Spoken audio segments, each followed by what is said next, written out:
Welcome everybody to workshop on imperialism.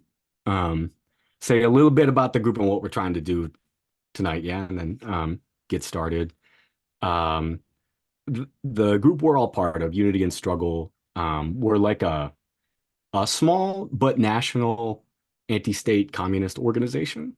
We have locals in New York and in Atlanta, and also some at-large members in different parts of the country. We organize where we're at. We're involved in like ongoing organizing and campaigns and getting involved in big um, movements when they erupt, kind of like is happening now. But we also put our heads together as an organization to kind of strategize and study and also clarify the practical and the theoretical challenges that we see movements running into. And we try to help them overcome those so they get more, powerful, more self-aware, more self-determined. We think that's like part of what a revolutionary organization should do. So that's where this workshop came from, actually. This is like a reworked version of the workshop that Unity and Struggle did at our last summer conference, because we get together in person once a year. And the goal there was to establish a kind of a common basis for discussing imperialism and orienting to it, anticipating that like we're heading into this period, yeah, of US decline and growing inter-imperialist rivalry and so on. And we're going to need some shared reference points so that we can discuss what's happening and like how we're going to move. So this was that presentation we're excited to share with y'all. Another thing is when we made this workshop, it was before obviously the war in Palestine and the genocide in Gaza. So we didn't discuss Palestine that much directly in the first version of the workshop. What we've tried to do is go through and add little hooks that connect to the current situation. And also we can bring that in. Figure when we get through some presentation part to some discussion part, we can see how this framework applies or doesn't to what's happening now. Yeah. Cool. So this is what we're thinking for tonight. A little warm-up activity to get all of our mental juices flowing, but nothing too intense. We want to do some presentation sharing with y'all. Enzo will do a very brief history of the entire capitalist world system. Enzo, you're going to do that in like 3 or 4 minutes, right? So that'll be great. Very quick. After that, we'll do like a gloss on different theories of imperialism in the Marxist tradition that were developed as that system evolved. Some strengths, some weaknesses.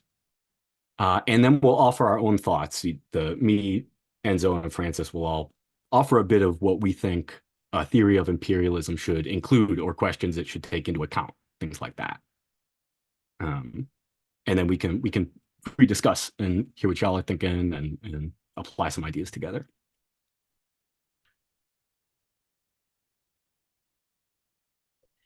Ooh, okay. So a warm-up activity.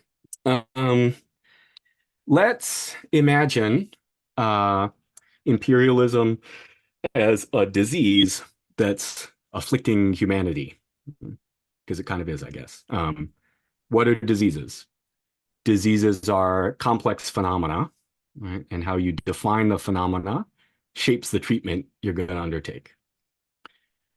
So, for example, we could say, what is COVID? We want to cure COVID or something. You could list the many aspects of COVID. It's a virus that invades our cells with spike proteins. It's a fever above 100 degrees. It's a loss of smell. It's damage to the nervous system. You could lump all these things together and say that's COVID, but that might make it hard to recognize in all cases because like not everybody loses their sense of smell when they get COVID, right? So you'd be like, is that still the same thing? Or is that a different disease? Like what am I dealing with? Marx has a term for that actually in the Grundrisse. He calls that a chaotic conception. When you take all the surface level appearance of a phenomena and you kind of glob them together, it's a chaotic conception. Another way that can mess you up is if you zoom in on the wrong aspect and you're like, this one causes all the other ones, and this one is the most important one, then your treatment may not work. Like, for example, if you think, fever is the thing that causes all the other aspects of COVID or whatnot, then you're just going to be taking Tylenol and you won't be able to like cure the disease. So having an adequate conception of the disease you're dealing with is very important. We figure it's the same thing with imperialism, maybe. To treat the disease effectively, you need to identify which of the aspects are more essential and which are more contingent, which things provide the basis for the other things to develop. It doesn't mean they cause them for sure every single time in a linear way. It means it provides the basis for those other things to emerge and reproduce themselves. And the different things that emerge in different ways, that's kind of the different varieties of the phenomenon. So we made this list of like aspects that we associate with imperialism as a phenomenon. Right? Extracting natural resources, imposing debt burdens like the IMF, controlling territory directly through colonies, paying low prices for Southern goods, monopolizing key technologies, super exploiting Southern labor using North and South, like global North, global South, and threatening or attacking with military power. Those are just top of the head things we associate with imperialism. That's a long wind up for this warm up.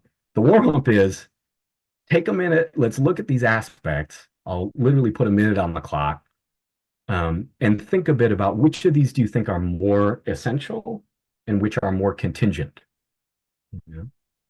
Which are sort of the basis on which all types of imperialism develop, and which are like, sometimes it's there, sometimes it's not, could take or leave it. You could get rid of it and it would still be imperialism, take a minute to think on that. And then at the end of that minute, let's drop in the chat, just, no right or wrong answers. It's just a thinking tool. But which do you think of this list is the most essential aspect of imperialism? So pick one and say why. People down with that?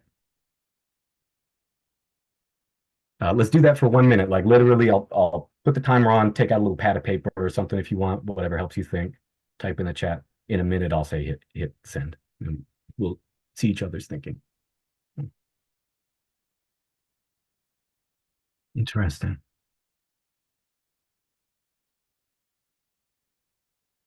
Oh, a lot of genius in this chat. This is very interesting. I'm seeing a lot of super exploitation of labor and also like extracting natural resources.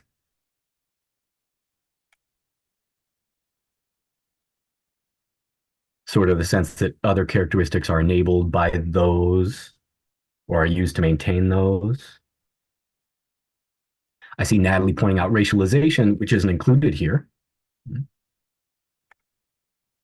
Ricardo dropping primitive accumulation as sort of the technical Marxist term for what many of these are kind of getting at or describing, but especially the natural resources.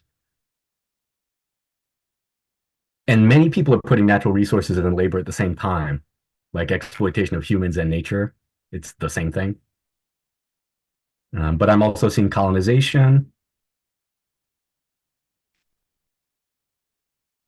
I'm seeing low prices for Southern goods. Very interesting. Controlling territory. Sort of a follow-up question for us to think about. Depending on the thing you picked, how would your treatment for imperialism vary depending on the aspect you identified as essential? Like, what are the political stakes of your theory, For example, if I thought monopolizing key technologies is like the most important thing that all the others derive from, a strategy might be something like, break all patents, like free sharing of technology and information. And we might expect global inequalities to even out. We might expect sort of, imperialist militarism to even out and subside or something like that. What would be the stakes of identifying your thing as the thing? Feel free to share a thought in the chat on that if you like. Tranquilo's making a point. If you only look at direct control, like the colonies thing, maybe you miss indirect imperialism. This is kind of a good point, right? We've we've lived through periods of imperialism where there's, small European states politically controlling other parts of the globe. And now we're living through lots of parts where that's not the case. And yet still there's huge global inequalities and, right, major exploitation. So how is it possible? Maybe that's not as essential. Maybe that was a real important part in certain moments, less so in others. Interesting.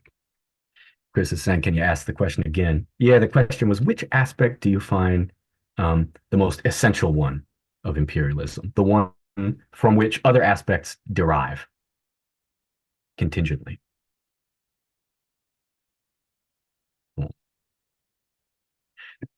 Uh, this is a great thinking exercise.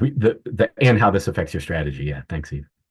A good thinking exercise. We aren't trying to drop the answer like right now, but trying to get our gears working about what is it to have an adequate theory of a thing and how does this shape the strategies we develop in the face of the thing. Cool. So we're going to try to map some of the ways that those theories have been developed by revolutionary movements, and we're going to offer some thoughts of our own. Thank you for that, guys. That's interesting. The next part, Enzo's going to give us cliff notes on the entire capitalist world. Enzo? Absolutely. And in this one chart is the entire history of capitalist world systems. And so the world systems kind of framework was introduced by Emanuel Wallerstein, taken up by a number of different writers and researchers.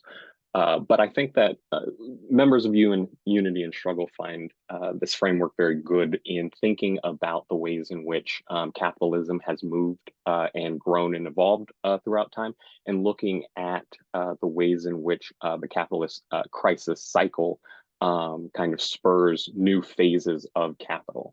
And so, as you can see, there are these kind of long centuries. The first one, 15th to 16th, the Italian century, the next one, the Dutch century, the next one, the British century, and then the latest one, the United States. I mean, you can also see the way in which each cycle kind of gets smaller and smaller. But the basics of this and the kind of the movement of the phases is an initial explosion in the forces of production and profit. And then what researchers call a signal crisis, in which profit starts to fall, and it's a move towards financialization, and then a terminal crisis, which kind of starts the cycle anew, and somebody who can deal with the efficiencies or the inefficiencies of the previous cycle kind of emerges as a new hegemon in this cycling system. And so looking at that, there are a couple maps coming up. The first one being just a trade routes, these primarily Portuguese and Spanish, early trade routes going throughout the world. The next one being European colonies throughout the world. And then the last one being once countries have former colonies have attained flag independence, you can see this level of intricate trade routes that are created as the progress of capital and its different phases and the ways in which it kind of coordinates distribution throughout the world. Okay, and so a little bit into the specific phases of capital. So the first one being mercantilism. I'm kind of smashing together the Italian and Dutch eras together, but essentially capitalism emerges through a crisis in feudalism. Feudalism is no longer kind of able to deal with the various contradictions that are happening through Europe at the time. So through that crisis, we find the initial expansion of capital accumulation, and then the distribution out throughout the world. So the first part of capitalist phases is the expansion of markets. markets, expansion of capital markets and goods markets and things like that to expand the profit that is coming into Europe. The second phase of it, or third technically, is the expansion of actual colonies. And instead of trying to open up markets to sell goods, this portion of it is expanding territories in order to create pools of labor, cheaper and cheaper labor, so that profits can continue to be expanded throughout Europe. So at the end of kind of the mercantilist, with the 30 Years' War, that kind of heralded Dutch hegemony in the mercantilist period. The Napoleonic Wars and the scramble for Africa kind of establishes Britain as the hegemon of that period of colonialism.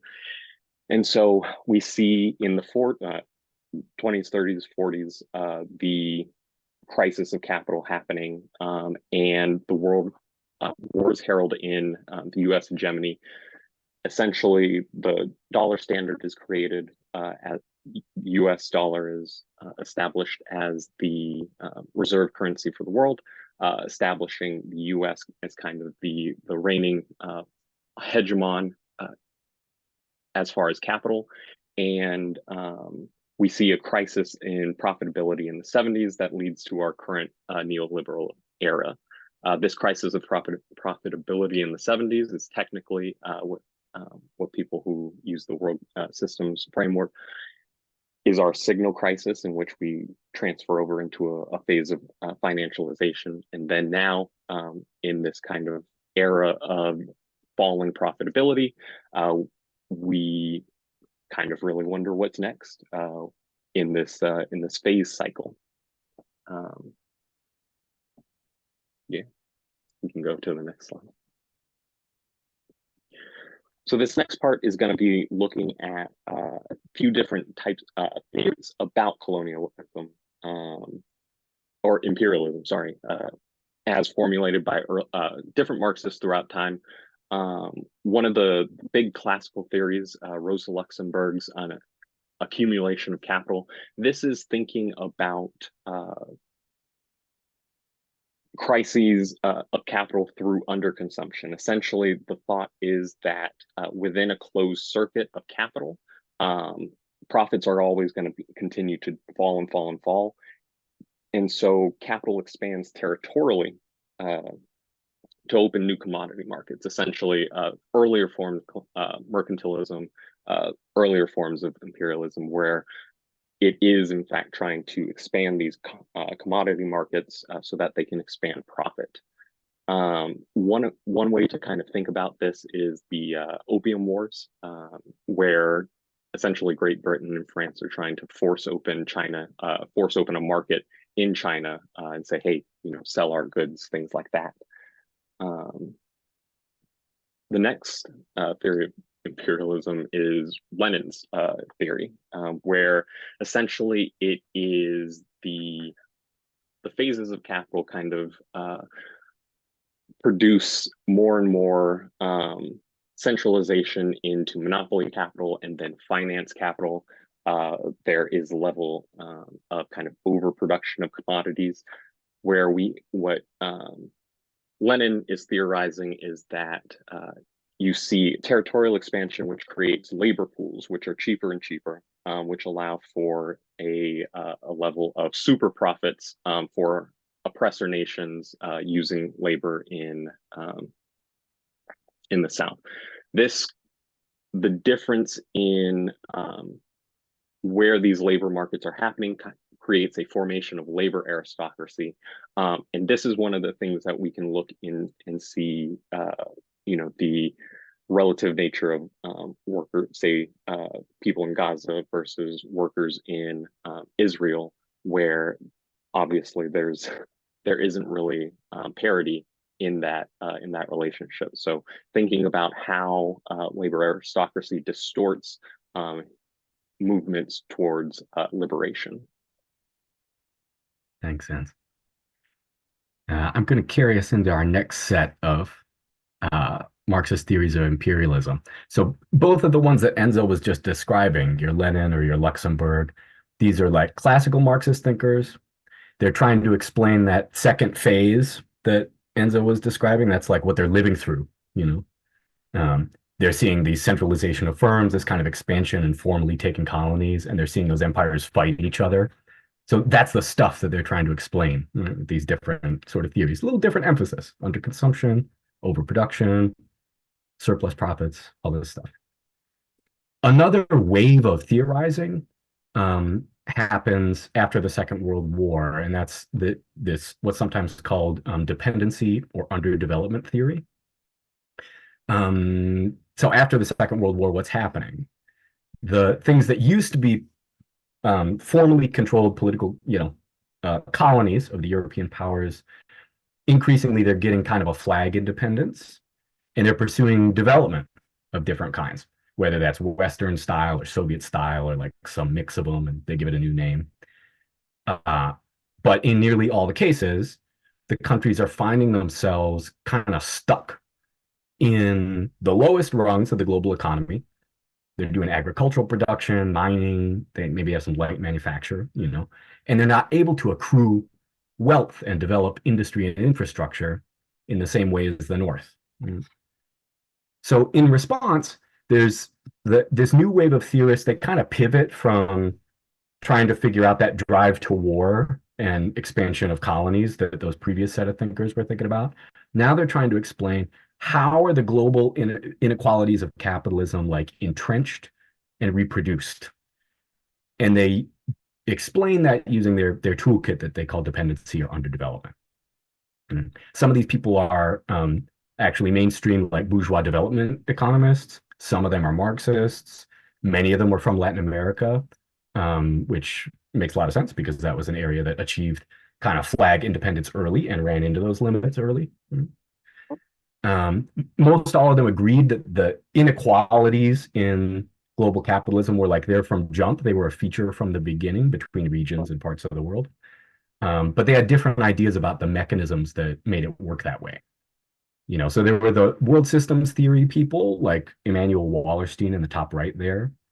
And they developed like a whole typology, which split the world kind of into, you have a core or a semi-periphery or a periphery. And they analyzed how particular actors like states or monopoly corporations, how they like distorted world trade in such a way that those different categories would always be reproduced, right?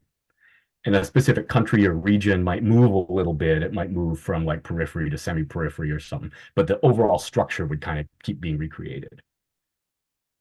Other people took slightly different emphasis. So like, Samir Amin there down in the bottom left. These people are like using Marxist categories from Capital to try to analyze like how different forms of unequal exchange are redistributing surplus value from workers and peasants in the third world to the bourgeoisies in the core. Right? And so unequal exchange is like a term that gets thrown around. And there's actually a bunch of different theories about what is an unequal exchange, what's the mechanism that causes that to happen, and how does it reshape societies on both ends. So some major strengths to this wave. Dependency theory helped kind of reframe the understanding of imperialism. It wasn't just about European powers fighting over territory and colonies. It was also this sort of global hierarchy that could be reproduced in a neo-colonial way. It suggested new strategies to overcome it. Like a big implication of this body of thought is you kind of you have to somehow de-link from this exploitative system of global capitalism, and you have to figure out some more egalitarian forms of exchange through liberated territories of the global South or something. Problems or challenges that they ran into was that was really difficult to do. It was really hard to figure out how to do that if you're a small country that's been underdeveloped for several centuries by capitalism, and you're mostly producing, ground nuts or agricultural products, and another country is producing, heavy machinery and microchips. You're going to have to trade on a very unequal basis with them to do stuff. It was very difficult to figure out how to overcome that unless you were already a really big sort of material economy, no matter how strong a state project you built. Also, a theoretical problem that arose is that the underdevelopment theorists, they kind of staked a lot on the fact that these hierarchies were really fixed. So when stuff started to shift, early globalization, right? You get the Asian tigers, you get what we now call the BRICS countries or the MINTS countries, sort of rising middle powers, and you see big shifts in where technology and industry is in the world. Like when all that started to happen, the theory was largely designed to explain why that shouldn't happen. Why that wasn't supposed to be the case. So once that started to happen, they were like, oh, well, that's an exception because it's a specific circumstance. But if you keep adding exceptions onto a theory, it becomes a declining theory, right? So dependency and underdevelopment theories kind of fallen out of favor in mainstream development economics. But I should say it's kind of getting a second look by many Marxists now because we're on the other end of globalization. It's not looking so hot anymore. And we're in this rising period of inter-imperialist. So people are trying to like revisit this body of thought, figure out what's useful in it, and kind of revamp it. And I do think there's some promising things there potentially.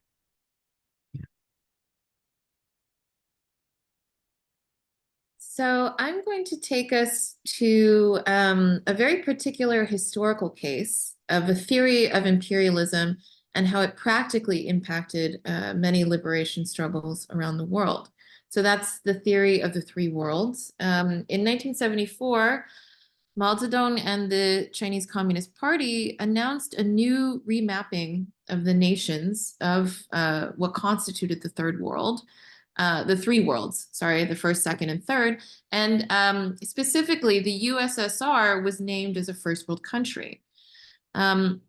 This came 15 years after the Sino-Soviet split, but the theory of the three worlds was never really a coherent theoretical concept, but it concretized in policy the PRC's hostile stance towards the Soviet Union. They had military clashes, they had ideological clashes. And in particular, the PRC named the Soviet Union as social imperialist, tying its previous charge of revisionism, which is sort of revising, no longer being on the road towards communism, they changed revisionism to the concept of actual imperialism. So moreover, the PRC argued that the Soviet Union, in fact, posed a greater threat to the third world and to global revolution than the other first world power, which was the United States. And this legitimated its rapprochement and normalization of relations with the United States.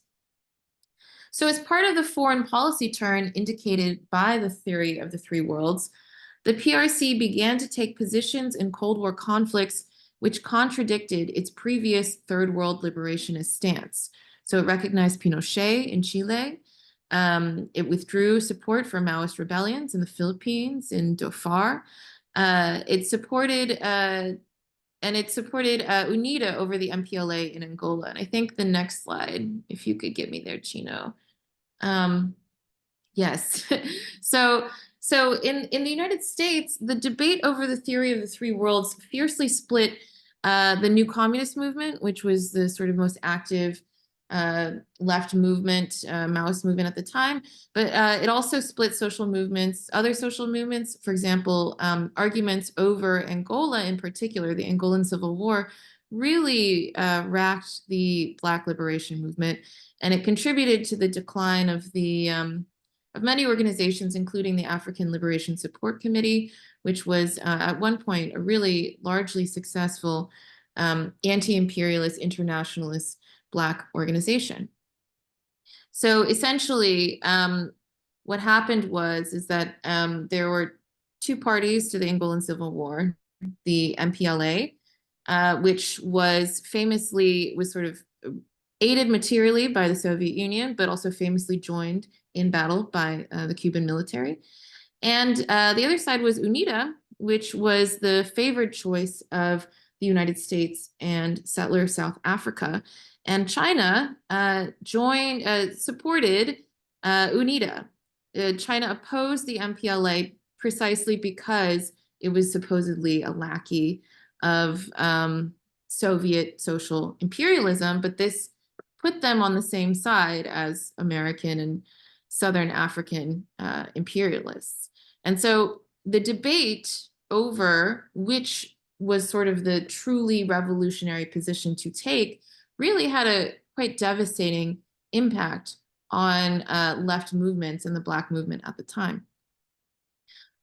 So, Cuba and Vietnam, which had previously been these icons in the American radical imagination, were labeled under the theory of the three worlds as lackeys or puppets of Soviet imperialism. So while the theory of the three worlds is, I'm not putting this forth as a definition that we actually want to use, but I think that its history is useful in understanding how the charge of imperialism can be used to serve practical agendas of other nation states. So the idea that the Soviet Union constituted a greater imperialist threat than the United States ultimately served to legitimate support for positions which coincided with US imperialist and PRC geopolitical interests. And we could see the theory of the three worlds as producing situations that might feel familiar to us today, with various nation states like China, or along the spectrum, China, North Korea, Iran, whoever, with these nation states being held up by some groups as embodiments of anti-imperialism, and then with that, all of their geopolitical maneuvers also then being held up as anti-imperialist. Another important lesson for us to take away from this case study is that in the case of Angola, those who had, I'm talking about in the United States movements, those groups who had sort of the most hardline clarity about their interpretation, so people who really, really emphasized the PRC's theory of the three worlds, they were quite persuasive to many people.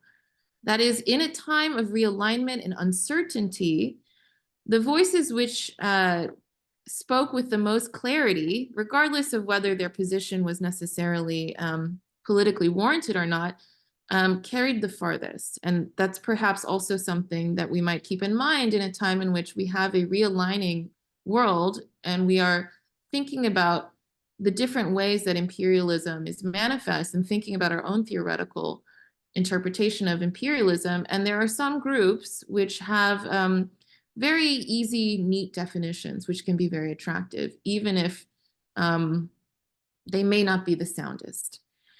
So yeah.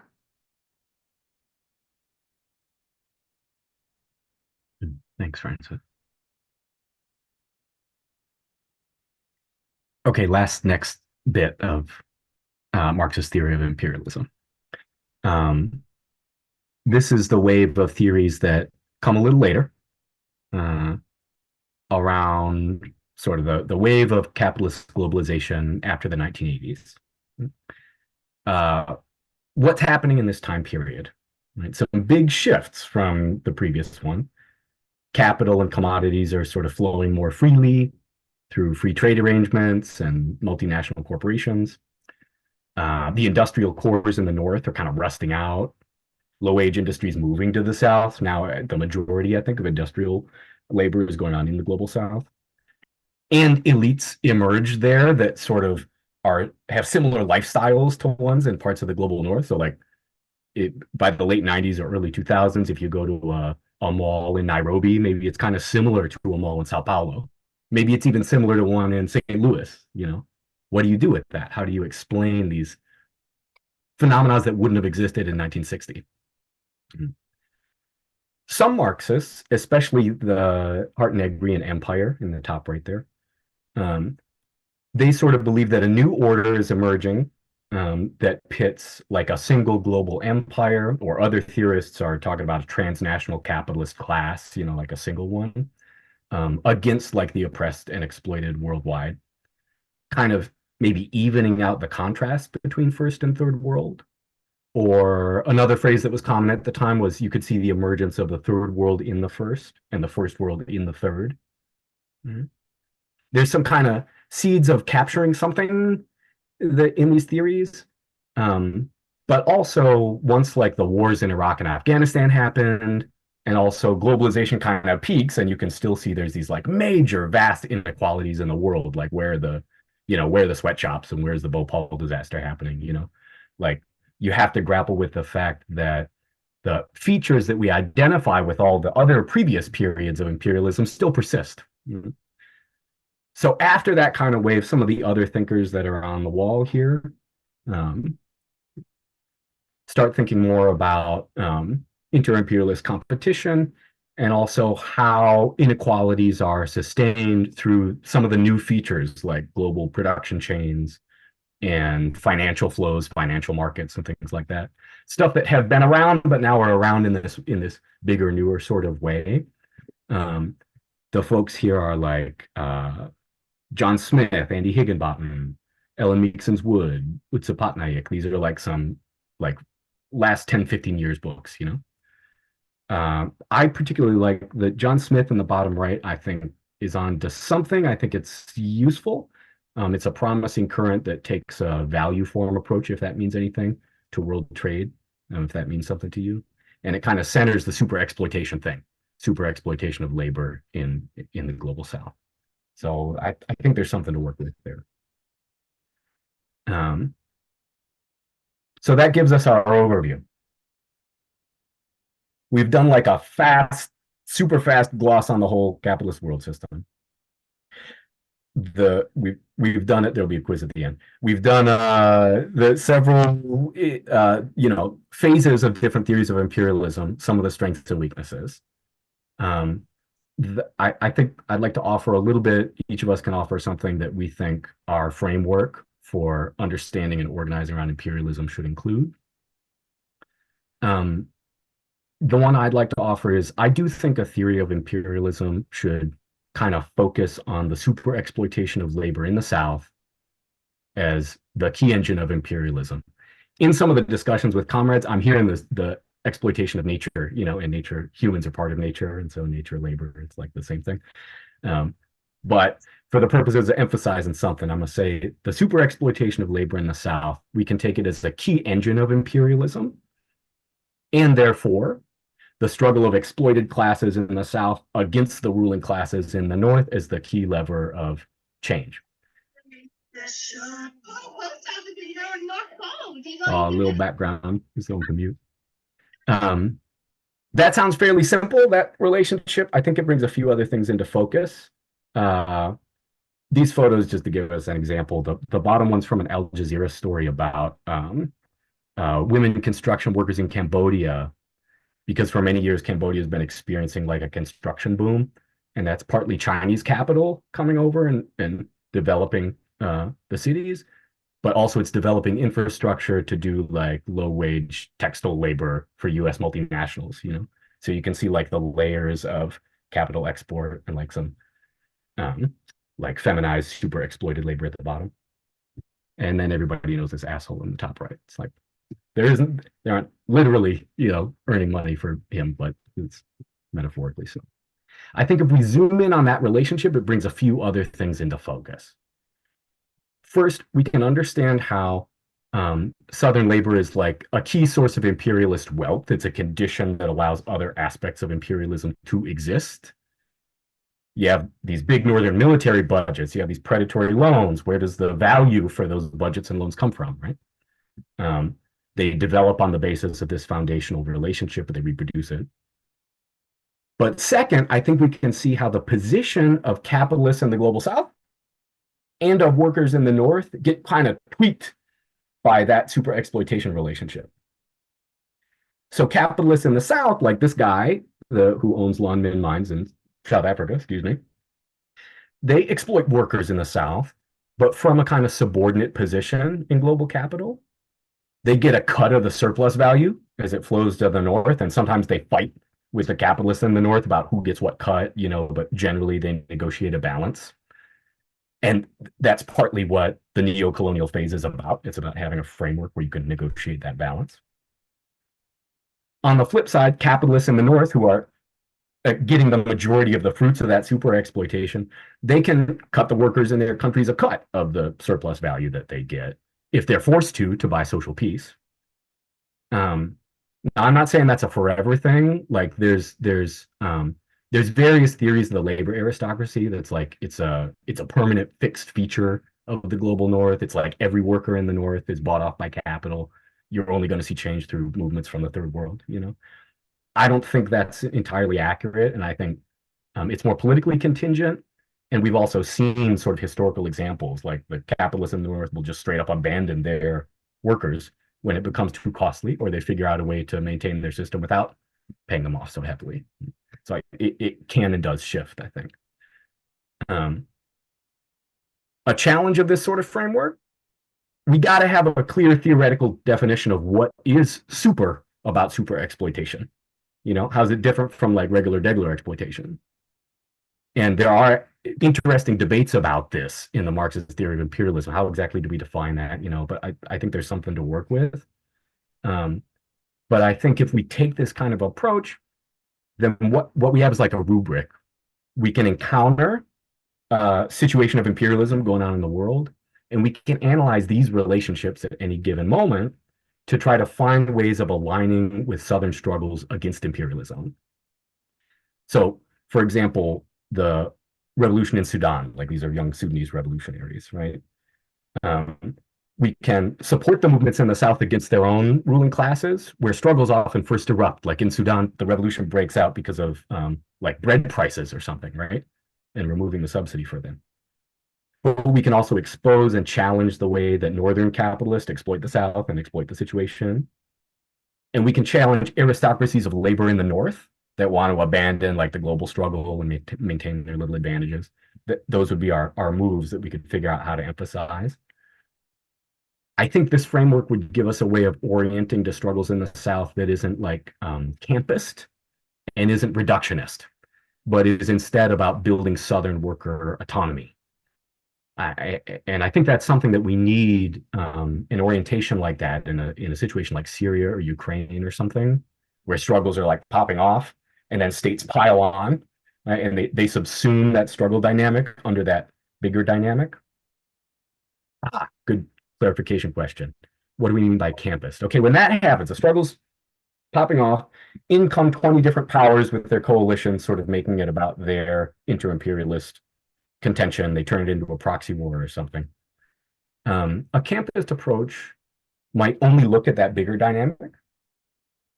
It might look at imperialism as mainly a thing that happens between states. And it might be willing to like put the class struggle questions on hold, like back burner them. The main thing is we need to make sure that the right state wins. It's sort of assuming that in that battle of like ruling classes and states, if the right one wins, it'll be good for like struggle down the road, you know? But what's happened in some situations is then you tend to like downplay or even like oppose struggle, for example, in countries that are opposed to the US or something. You're like, quit fighting, women in Iran, because what's important is that the US is defeated in this fight with the Iranian state right now. You're not able to pivot and see all those relationships. The flip side is I think there's a danger with the sort of reductionist approach, which is kind of like maybe treats all workers as equally exploited by capital and insists like every worker everywhere should just unite against every capitalist everywhere, you know. And it's missing it's ignoring the strategic dilemmas, you know, that workers in the South are facing when they have to switch constantly between confronting their own local capitalists and also confronting the international ones, intervening in their countries, and sometimes figuring out how to move when they're fighting each other. They have to make all those choices, you know, and they also encounter real barriers sometimes when they reach out to workers in the global North. So by contrast, instead of either of these poles, our orientation, I think, we should be trying to find ways of like constantly strengthening Southern workers' organization, their ability to act autonomously and independently from capitalists in the North, from capitalists in the South, and even from workers in the North when needed, you know, when they're acted like an aristocracy of labor. And we could do this through all the ways, you know, solidarity actions, sending funds, logistical support. I think in a favorable situation that would look like we're supporting movements that operate with a high degree of independence, like you could say Rojava maybe was like that early on.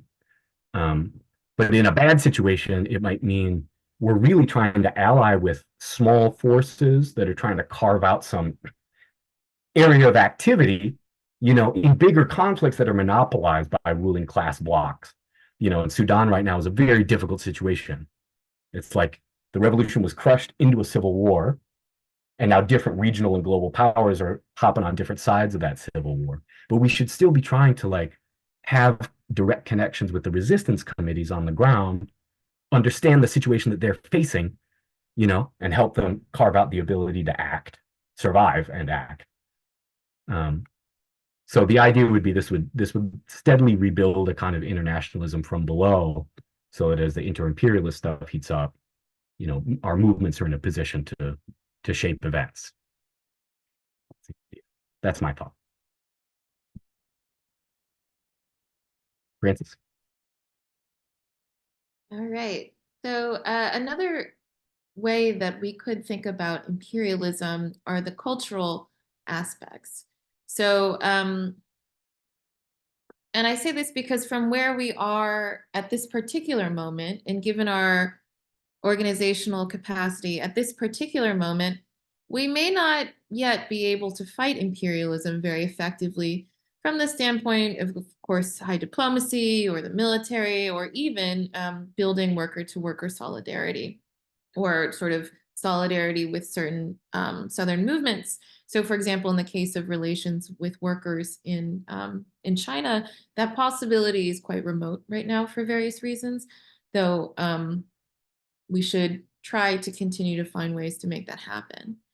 But I'm flagging the cultural, this arena of the cultural, both because it is perhaps where we have a little more leverage, but also because, as we can see right now, cultural wars are not, in fact, so separate from those military wars. And I wrote this again in August, and I think we're seeing quite devastatingly now, the way that the war in Gaza and war on Gaza is being played out in the form of American cultural war.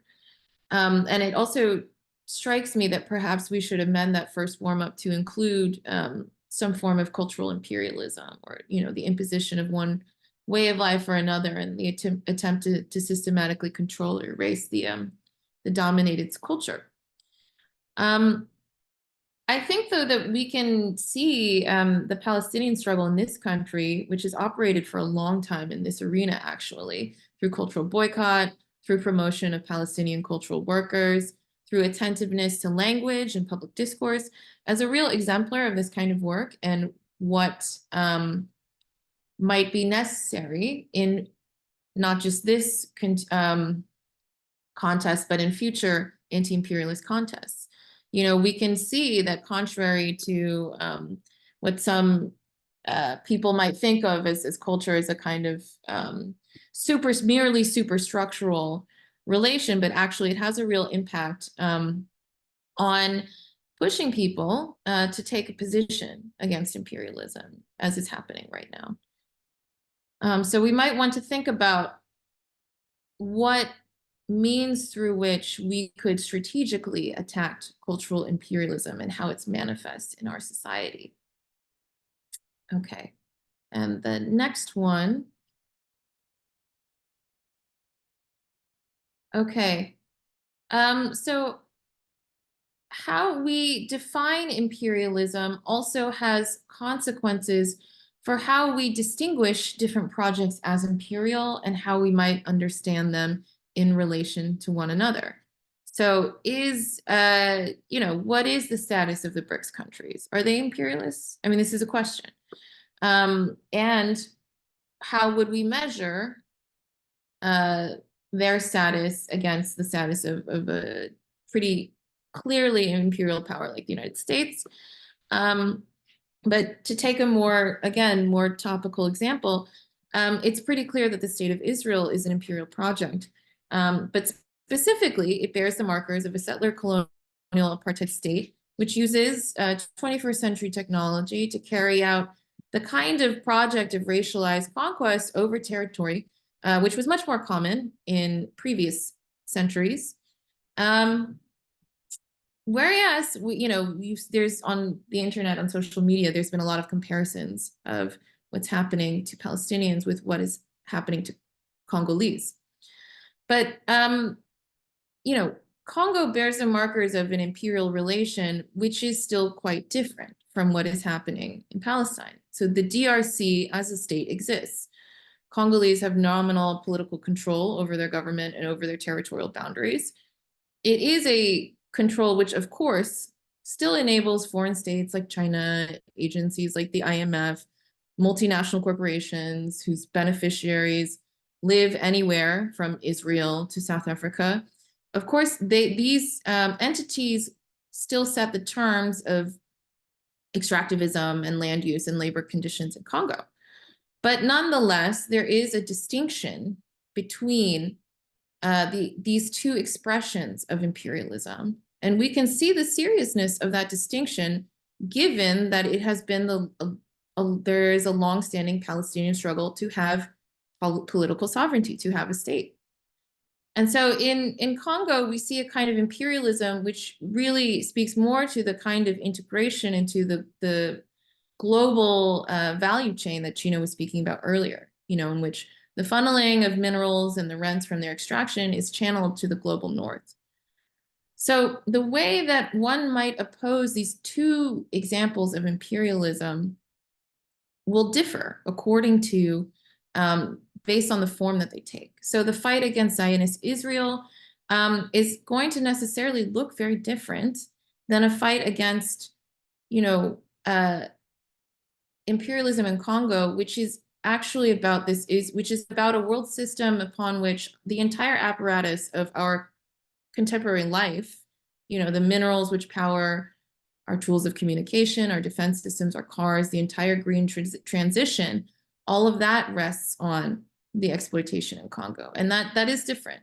And so when thinking about imperialism, I think it's, again, really important to think about distinctions and to think about how our theories might even differ based upon the situation.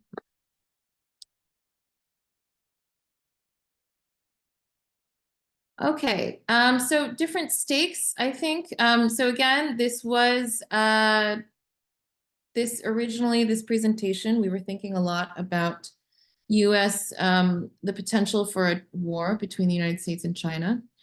And so some stakes that I was thinking about in particular was anti-Asianism in the United States. So, I think that we need to pay attention to ways that concepts like imperialism and inter-imperialist war are narrativized.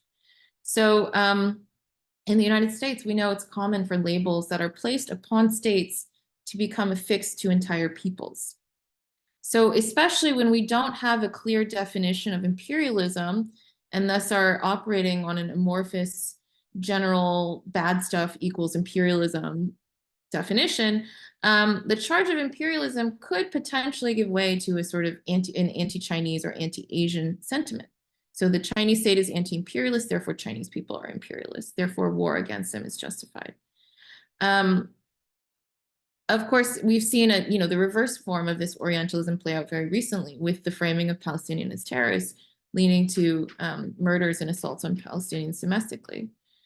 And we saw this happen with Russia as well, sort of the rush to block Russian deserters from claiming asylum, the cancellation of Russian cultural productions in the West, the escalation of weaponry, i.e. the use of cluster bombs, because these are Russian imperialists rather than cannon fodder from the margins of society, from the sort of outer reaches of the former Soviet Union.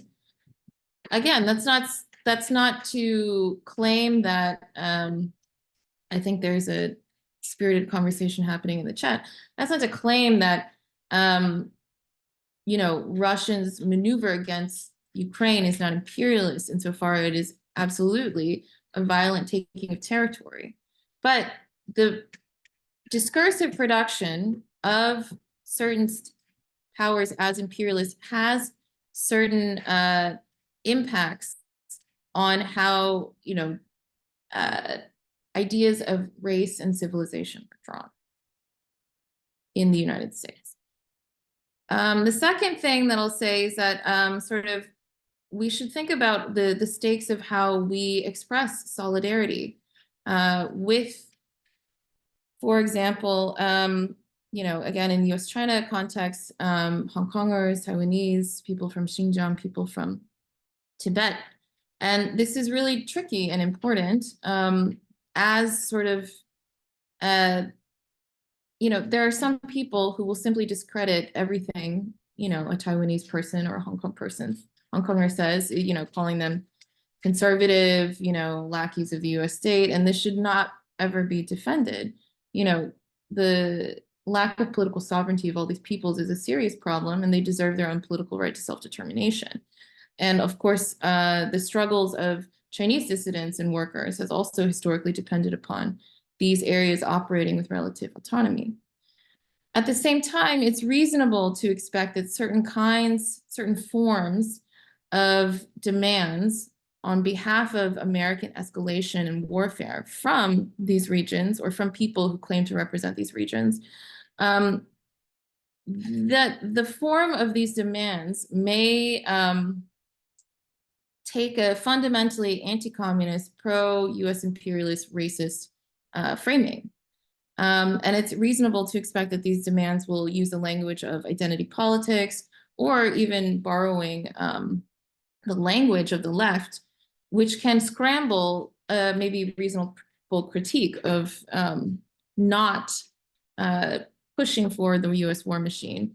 So, related to the previous bullet, in every US war, the need to distinguish, for example, good Asians from bad Asians is a feature of these wars, and this need becomes intensified.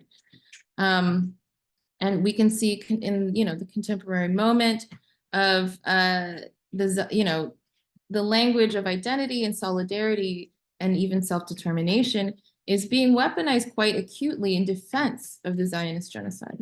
So my point is to that we can't mistake form for political content. We need to be able to articulate what our sort of stakes in these imperialist conflicts are, what are, what we hope for the outcomes to be, and also to find it reasonable to disagree with people, based upon the political content of what they're saying versus the kind of rhetoric which they are using. Okay. Okay. And so for my section of thinking about imperialism, I think that one big question that we have is really, is China imperialist? And I think that that can be broken up into a couple different questions. The first being, is it capitalist or is it non-capitalist? I think you would find that the majority of even Marxist economists would classify it as capitalist, though there are a minority like Michael Roberts who would consider it non-capitalist. This is neither here nor there, but there's a very interesting book, What is the USSR, by Offhaven, that looks at the USSR and what its economic system was. But again, neither here nor there. So you have China, is it capitalist or non-capitalist? And then the second question is it imperialist or non-imperialist? Is it a burgeoning imperialist? Is it currently an imperialist power? Things like that. So one of with the US as kind of an unrivaled hegemon in the world system at this moment, with the kind of demise of the USSR, I think a number of people have been trying to find who is the next hegemon, who's the next imperialist power coming through. In the 80s, it was people were looking at Japan, but it kind of, if you look at what was happening with their economy, they were, instead of the US kind of propping up and financing Japan through cash infusions and financialization, it was actually kind of the opposite, where Japan was kind of sending money back to the US and propping up its imperialist power through, land purchases, bond purchases, things like that. a very similar thing is happening with China in buying up the debt. I think a lot of people think that it is, one way, when in fact, actually, China is in fact funneling money back to the U.S., propping up our imperialist kind of control through those bond purchases. And then looking at kind of China, and if it can even kind of rise to the point in which it can challenge the U.S. for control of the dollar standard or anything like that. China has been historically overcapacity in multiple industries, and kind of has been tamping down on different places by doing a shell game of financing and banking. And so we've seen kind of over the past 2 years, I believe, the Evergrande real estate situation. So we're looking at kind of historical weaknesses of the Chinese economy. And then we also have to understand what is their role in Africa. Are they, plundering Africa as a imperialist state, cheap labor, resources? I mean, they have the renewable metals on lock. So do we understand that as their accumulation from Africa, or as some commentators think, do we understand it in a different way? So that's that portion. And then the second part is how does it transfer, or how do we go from one phase to the other? In the earlier slides, I kind of brought up the 30 Years' War, World War II, the Napoleonic Wars, as kind of the ways in which a new phase is heralded. And so I think a number of people are thinking about what is the inter-imperialist rivalry between the US and China? Does that end in some type of war? And so not necessarily.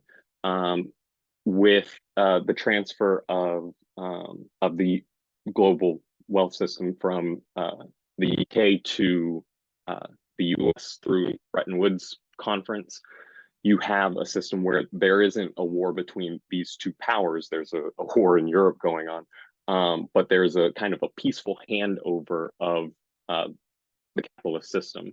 Additionally, you have in the rise of Germany again as a power in Europe. And so instead of going to blows or war in that way, the Eurozone is created. That, of course, is kind of crumbling as we look at it. But you can see another way in which it doesn't have to end in war. And then lastly, you have kind of the Cold War, where these two forces are just kind of engaging in proxy wars up and down the world, but no actual war between them, and essentially the slow demise of the other imperialist power. So we have to kind of keep these things in mind as we assess what the next part of this is, and then we have to think, is there going to be a handoff at all? Again, if China's economy and is unable to kind of take on the weight of that, do we just kind of exist in this period of low profitability and extended suffering, essentially? So these are kind of the things that we have as portions that we should think about as far as what a theory of imperialism would encompass.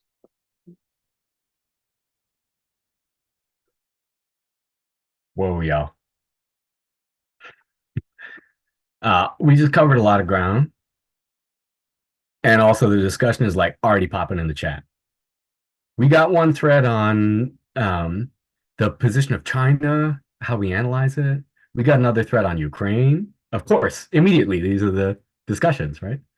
I know we've been going a bit, and I know it's late, and people have probably been doing protests constantly, and we're a little fried, but I would love to have a little bit of discussion and get folks questions or responses to any of the points that were brought up in this presentation, or also if we'd like to catch up on one of these threads that's in the chat, kind of lay out what the. I really appreciate folks coming out tonight and hearing some of our thinking and being able to co-think with you a little bit.